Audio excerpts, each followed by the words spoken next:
हूं प्रिय दर्शकों आपको 5 ज्योतिष के वो सूत्र बताने के लिए जो आपको अवश्य जान लेने चाहिए। प्रिय दर्शकों, आप देखते हैं कि आज के समय बच्चे जो है वो आए दिन माँ बाप के साथ झगड़ा कर रहे हैं, माँ बाप के साथ वाद विवाद उनका बढ़ता जा रहा है।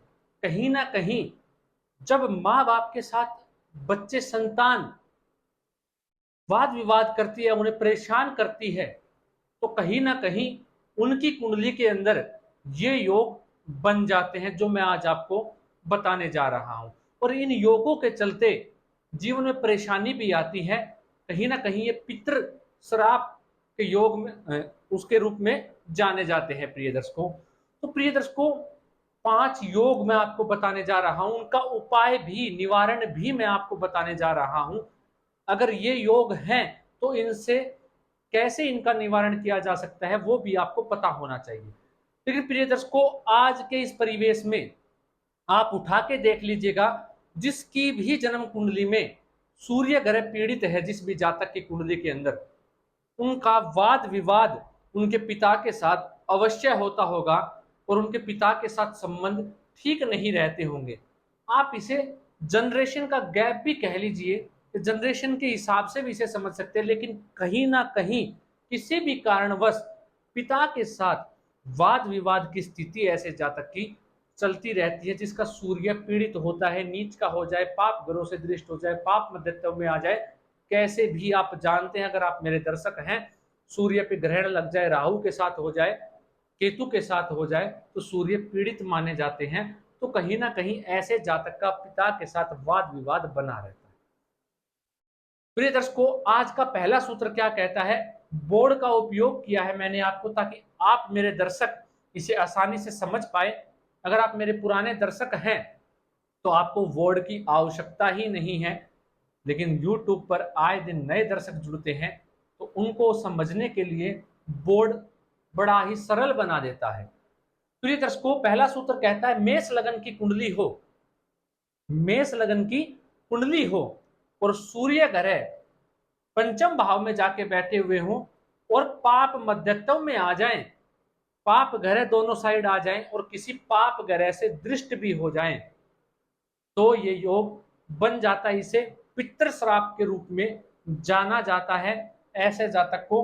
अब ये योग कैसे प्रिय दर्शकों, राहु पाप ग्रह होता है, शनि भी पाप ग्रह है, सूर्य भी पाप ग्रह की श्रेणी में आता है, लेकिन मंगल भी आता है। तो यहाँ पे सूर्य बैठ गए, शनि या राहु पंचम भाव पर पाप कर्तृयोग बना, यहां से मंगल, कहां से, मंगल के पास 3 दृष्टियां है, तो कहीं से भी आप ये समझ लीजिए 7वीं दृष्टि मंगल की सूर्य पे पड़ जाए तो ये योग घटित हो जाएगा। ऐसा जातक पितृ ऋण से श्रापित होगा। प्रिय दर्शकों, प्रिय दर्शकों, आज के परिवेश में आप जानते हैं ये नहीं है कि पिता ने या माता ने अपने हाथ में जल लिया और संकल्प लेके आपको बोला जाओ आप अपने जीवन में परेशान रहोगे, मैं श्राप देता हूं, ऐसा नहीं होता। लेकिन जब भी आप उनके साथ वाद विवाद करते हैं तो कहीं ना कहीं उनकी आत्मा से अंदर से अपने आप ही उनको दुख जो होता है उससे ये योग बनना शुरू हो जाते हैं। और ये इस जन्म से नहीं प्रिय दर्शकों कि आप सोचेंगे कि इस जन्म से, ये पूर्व जन्म से ये योग आपके साथ है। अगला सूत्र क्या कहता है प्रिय दर्शकों, अगला सूत्र कहता है, पंचम भाव का स्वामी नीच का हो जाए, पंचम भाव का स्वामी नीच हो जाए। अब उदाहरण से ये सूर्य है, मैंने मेष लगन का चार्ट लिया हुआ है आपको समझाने के लिए। अब सूर्य तुला राशि में नीच के होते हैं, पंचम भाव का स्वामी नीच राशि में जाके बैठ जाए और पंचम भाव जो है वो पाप मध्यत्व में हो जाए, जैसे कि यहाँ पे हो रखा है, पाप ग्रह से दोनों साइड पाप ग्रह बैठ जाए पंचम भाव के, तो पाप कर्त्री योग में आ गया, ये हो जाए। और पंचम भाव का जो स्वामी बनता है जो सूर्य है, जैसे इसमें समझाने के लिए आपको, वो नवमांश कुंडली के अंदर मकर या कुंभ राशि में जाके बैठ जाए तो भी ये पितर ऋण योग बन जाता है, श्रापित योग बन जाता है। तो ऐसे जातक के जीवन के अंदर संतान सुख भी नहीं मिलता, संतान सुख भी बाधित होता है। प्रिय दर्शकों, तीसरा सूत्र कहता है, पंचम भाव के अंदर सूर्य और गुरु ग्रह युति करके बैठे हों, सूर्य ग्रह और गुरु ग्रह युति करके बैठ जाए पंचम भाव के अंदर, जन्म कुंडली के, जन्म कुंडली का पंचम भाव ये है, यहाँ पे सूर्य बैठे हुए हैं, यहाँ पे गुरु ग्रह और बैठ जाए, और किसी लगन के ऊपर भी पाप ग्रह की दृष्टि पड़ती हो और सूर्य और गुरु के ऊपर भी पाप ग्रह की दृष्टि पड़ती हो, तो आप इसे आसानी से समझ सकते हैं।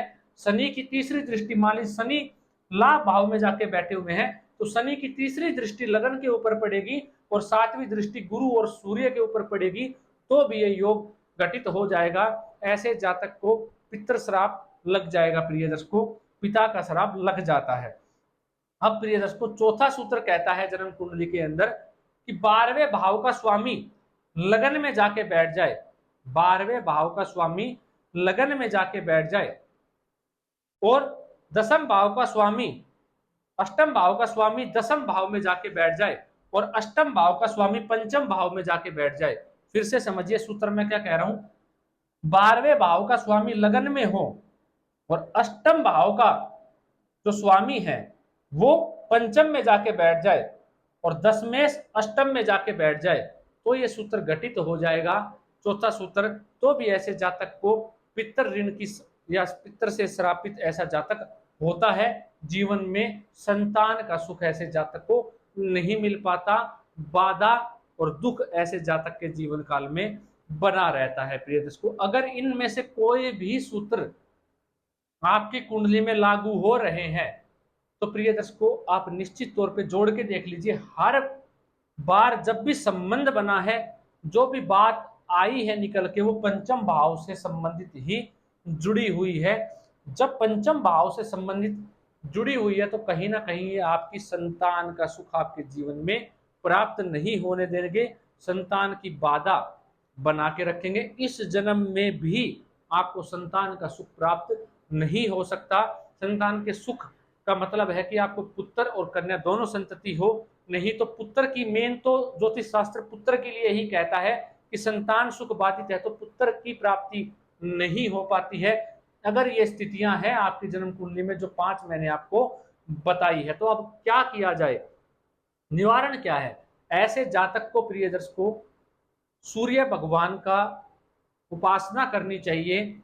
सूर्य रविवार के दिन मीठा भोजन करे तो, अन्यथा ऐसे जातक को रविवार का फास्ट करना चाहिए, व्रत करना चाहिए, सूर्य भगवान को नित्य जल देना चाहिए, अपने पिता की सेवा करनी चाहिए, पिता का अनादर करना बंद कर देना चाहिए, पिता का कहा मानना चाहिए। जो उनके पिताजी चाहते हैं जैसा वाद विवाद वैसा ना करे, लेकिन जनरेशन गैप होने के चलते वाद विवाद बन जाता है, लेकिन ना बनाए, तो ये परिस्थितियां आपको धीरे धीरे आपको फल देना शुरू कर देगी और आपको ये जो परेशानियां जीवन में दे रही ये नहीं मिल पाएंगे, अगर आप ये कुछ उपाय करेंगे जो मैंने आपको बताया। आज के लिए इतना ही, इजाजत दीजिए, मिलता हूं कोई नया और अद्भुत कार्यक्रम लेकर।